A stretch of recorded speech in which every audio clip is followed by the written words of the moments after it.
Imagine you get to be an archaeologist for the day. You'll travel the world to solve the mystery of long-lost civilizations that disappeared without a trace. Grab your chisel and fedora, and let's go. You arrive at the American Southwest, where an ancient mystery is waiting to be solved. You make your way to Chaco Canyon, just outside of Albuquerque, New Mexico. It's hot and dry in this deserted area. You're here to visit the ancient ruins of the Anasazi people. It's said that they were a thriving civilization that met a mysterious end. You hike a few miles before you begin to make out the shape of dwellings, constructions built of stone in the middle of the canyon. This is Pueblo Bonito, a 10th century complex that contains as many as 800 rooms and stands over 5 stories tall. The buildings are beautiful and made from sandstone. To access the complex, its inhabitants built a 400-mile network of roads, some of them 30 feet wide. You can't wrap your head around the fact that it was built so long ago. Everything looks so well preserved. The Anasazi reigned over the so-called Four Corners region from 100 CE to around 1600 CE. During this time, they built a civilization that sprawled over 30,000 square miles, including Colorado, New Mexico, Utah, and Arizona. Standing inside a huge kiva, an underground ceremonial chamber, you wonder what happened to the Anasazi people. Scientists have analyzed tree rings and found out that the Anasazi population lived through a period of great drought. The drought is believed to have lasted 23 years, and there was possibly no rain at all during this time. This definitely affected their livelihood, from malnutrition to battles over food and resources. But was it enough to make 30,000 people flee their homes? Researchers say these people left their homes with their belongings still in place. Ladles were left in ceramic bowls. Granaries were full of supplies. It was as if they intended to return, but never had the chance to come back. For many years, archaeologists have believed that the drought was the reason for the disappearance of this thriving society. But there's other evidence that shows a different story. Anthropologists say that the ancestral Puebloans, as they are also called, were an exemplary population. They were peaceful and lived together in harmony. But that's not what their architecture shows. They isolated themselves from the rest of the world by building their settlements so high on top of cliffs. And they built walls and other security structures in order to protect themselves. What were they so afraid of? Recently, archaeologists began to study bone fossils of the ancestral Puebloans, and they found evidence that suggests that toward the end of their civilization, things might have gotten pretty bad. Evidence shows that local leaders were ruling using fear-based methods. Severe punishment started to be inflicted on those who did not follow their strict rules. Why this happened is still a mystery, and you might need many other excavation trips to find out the truth. It's lucky that your next destination is really close by. Still in New Mexico, you'll visit the Blackwater Draw. It's a national prehistoric site that holds the story of the Clovis people. You're shocked to find out that the Clovis are possibly the oldest humans to have inhabited the U.S.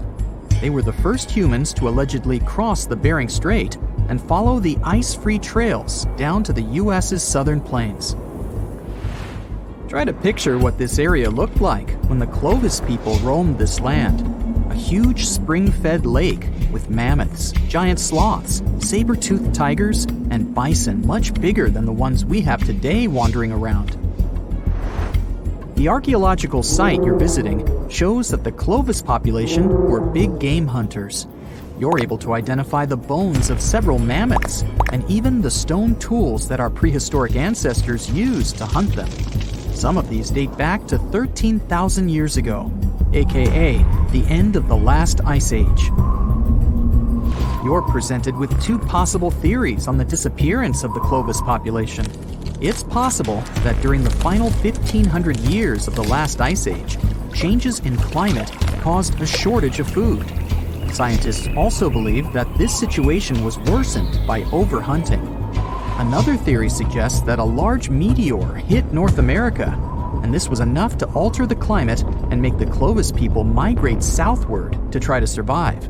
But the truth is, there's no evidence that any of that happened. Next, you'll fly to the Pacific Ocean, to the mysterious Easter Island. This place has left us with many questions, from the building of 13-foot-high face statues to the sudden disappearance of the Rapa Nui people who inhabited the area. You approach the island at Anasazi, a white sandy beach on the island's northern shore. Researchers believe this area was one of the first settlements of the Rapa Nui. You could say you're standing at the end of the world, as you're over 3,000 miles away from South America and 1,000 miles away from the nearest island. Around 800 CE, when the first humans arrived, the island was an oasis.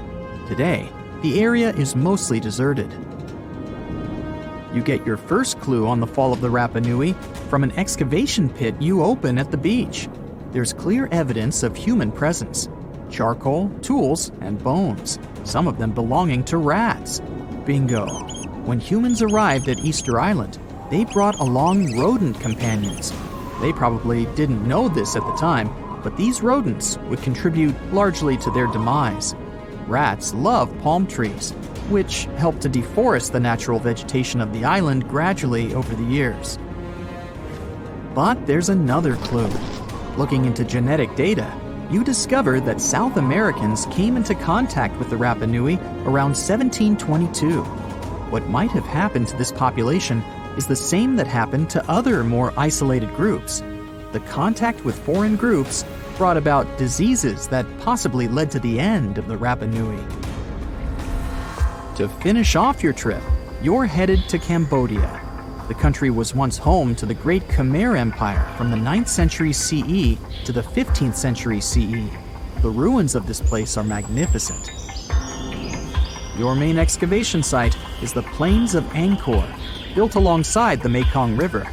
This huge site was the most important Khmer city at the time. Just FYI, Angkor actually means capital city in the Khmer language.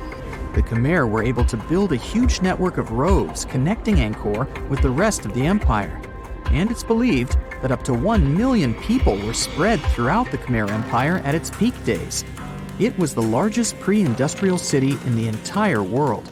It's comparable in size to modern-day Los Angeles, just so you can get an idea. The Khmers were also master builders and engineers. They managed to build a complex irrigation system that helped their rice farming through the centuries. And to connect their cities, they built almost 500 miles of intricate highways and bridges. Oh, and not to mention the complex architecture of their religious buildings, such as Angkor Wat, one of today's most visited tourist sites in Cambodia. It took over 30 years to build, and it spreads over almost 500 acres. Back in the day, its towers were probably decorated with gold. But today, the site is a maze of vine-covered temples. Like your fellow researchers that came here before you, you're unsure of what caused this civilization to be wiped off the map. One possible guess has to do with the climate in the region. Strong monsoons might have caused massive floods and severe damage to the infrastructure, especially to the water system the Khmer people heavily relied on to survive. But another reason could have been regional conflict and immigration. Toward the end of the 15th century, the empire started to decline in numbers, and this could have weakened its strong power. You might not go home with many answers, but you've certainly learned a lot, huh?